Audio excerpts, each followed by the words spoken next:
Got some trade rumors coming up on Minnesota Vikings now, including the idea floated out there of trading for Tyler Lockett and some other big-name NFL players. Before we get to that, though, if you believe in Kirk Cousins, if you think he is the quarterback this organization needs, like the video right now. As a reminder, we did have our like challenge yesterday.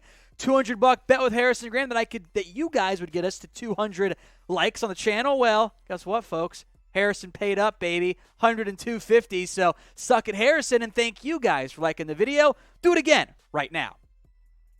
Got some news to break down here on Albert Wilson. We talked yesterday about the Vikings working out D.D. Westbrook. Well, I guess he's not going to sign, I would assume. Could be wrong there. Not the first time I'd be wrong after assuming things. You know what happens when you assume. But the Vikings signed Albert Wilson later on Tuesday night. A one-year deal. The exact contract details not yet reported. Basically, I'm going to assume here, and this is probably not that much of an assumption, one-year deal, little to no guaranteed money. I do not anticipate Wilson will be guaranteed a roster spot in Minnesota.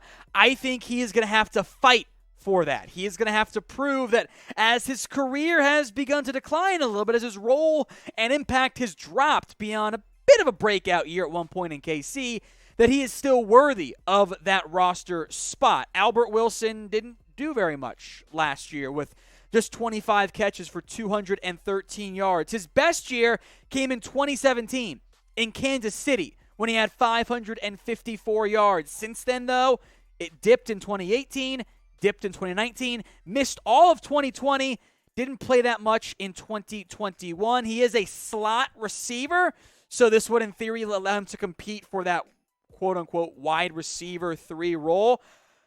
I have low expectations for Albert Wilson. I don't even know who's going to make the team, but, again, cheap one-year deal, that has never been a bad thing. So I want to hear from you guys. What is your one-word reaction to the signing of Wilson by the Minnesota Vikings? If the ad break happens to come here on YouTube, well, take advantage of it. Head down there, one word only, to the reaction of Albert Wilson joining Minnesota. My one word is veteran, and that's what Wilson brings. He does bring some veteran experience to a overall pretty young wide receiver core, really minus Adam Thielen. We'll put Wilson as one of the backups right now. The further along you get, the deeper things can kind of get contested. Thielen, Jefferson, KJ Osborne, and maybe BC Johnson are roster locks here. I think Amir Smith-Marset should make this team, but he's got to prove it. New regime after all. You know, Jalen Naylor, Blake Prohl, Dan Chisney, other guys can fight for a role on this roster. Wilson joins that grouping as a veteran option. I think he is probably tapped out at being a receiver 3, if not 4, in the NFL. But for veteran depth, who at minimum helps you get through the preseason practice and camp and all that stuff, can be a nice veteran practice squad option, sure, I'm fine with that. Now, to make room for Albert Wilson, the Vikings got Akeem Rose Jr., the running back from Kentucky, UDFA last year, spent some time on the practice squad. He wasn't going to make the roster for this team. They really don't have many needs at the running back spot, so I am maybe a little bit surprised they didn't cut one of those receivers. They are pretty deep at this point, but they were also deep at running back because Dalvin Cook's making it, obviously. Alexander Madison's making it. They drafted Kenny Nwangu and Ty Chandler in the 4th round last year for Nwangu, 5th this year for Chandler. There's your big 4 backs. You want to give Nwangu and Chandler a bunch of run in the preseason. You didn't need A.J. Rose on your roster at that point. So what is your confidence level then in this Vikings offense? How do you feel about what they'll do this year? 1, meaning they're going to suck. Kevin O'Connell's a clown. He's going to be a terrible head coach. Shouldn't be a 1. Or is it 10? This offense is going to take a massive step forward out of the shadow of the Mike Zimmer philosophy, though he's a defensive guy, but his overall philosophy of run the football. They're going to explode this year. That's 10. Get your answers in for me in the comments section right now. Coming up next, 3 trade ideas from the Minnesota Vikings, specifically I believe it was the Fansided account right there, Jack, Fansided. Fansided went through 3 trade ideas for Minnesota. They're outlandish. They are big names. They're blockbuster trade ideas for Minnesota. We'll get to that after I once again ask you to subscribe to Vikings Now. We are closer to 5,000 subs than we ever have been on this channel. That is how math works after all. If you want free daily videos on everything going on around Minnesota, hit that big red button and subscribe right now. All right, into the 3 trade targets. First up, maybe the most realistic name on this list, which is Chase Roullier, the center of the Commanders. Now, Roullier, a good football player. Instant upgrade over Garrett Bradbury, a great scheme fit for what Kevin O'Connell wants to do on offense.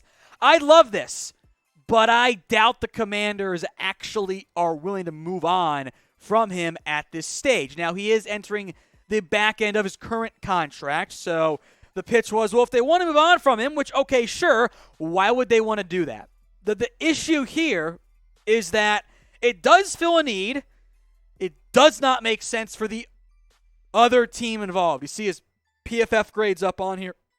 0 sacks allowed. Better run blocker than pass protector.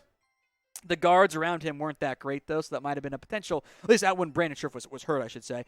Wasn't a great impact there. Really would be an awesome pickup for Minnesota. Fills maybe your biggest need at center. I don't see the Commanders doing it. But it was more realistic than this idea. Trading for A.J. Terrell, the Falcons star corner. To be blunt, this is stupid because there is not a chance in hell or any of the multiverses even that the Falcons go, we're rebuilding. We got only a few good young players. Let's trade one of them away. No, A.J. Terrell was elite last year. Overlooked because the Falcons were a garbage football team. Targeted a good amount, 50% completion rate, barely 400 yards allowed, 3 interceptions against 3 touchdowns, 16 pass breakups. A.J. Terrell was a legitimate number 1 corner in only his 2nd year in the NFL. This is not the type of player that organizations, unless the player goes, F you, I don't want to be here anymore, get me the hell out of Dodge, they don't even listen to trade offers on this player. The cost of getting A.J. Terrell would be a first-round pick and more. At his age, his contract status, it might be 2 first-round picks. The Falcons are not going to move A.J. Terrell right now. Frankly, his inclusion was pretty silly. Now, I'm looking for some realistic names this time in the comments section. Name a player you think the Vikings should trade for. So, A.J. Terrell, not realistic. Also not realistic, Mahomes, Aaron Donald. Give me a realistic trade target in the comments right now. This one became a little bit more realistic with the passing, or at least I should say the upcoming passing, of the June 1st deadline. The idea of adding Tyler Lockett is incredible, right? You've got Lockett on your team with Justin Jefferson and Adam Thielen, and that is by far the best receiving core in the entire NFL. But this isn't Madden. And although after June 1st, a trade is possible for Seattle, they save $3 million as opposed to having to eat, $18+ million in dead money. Seriously, that's the number. A trade right now doesn't make that much sense for Seattle. They don't save enough money. They're probably better off keeping Lockett until maybe next year. Next year, a trade or a release might start to make a little bit more sense in Seattle. This year, the money's not quite right, although it is somewhat possible from that standpoint, from the savings and whatnot. But it's not the best idea for the Seahawks. Yes, they are rebuilding, so that's a good thought process there. But what are you going to get from Minnesota?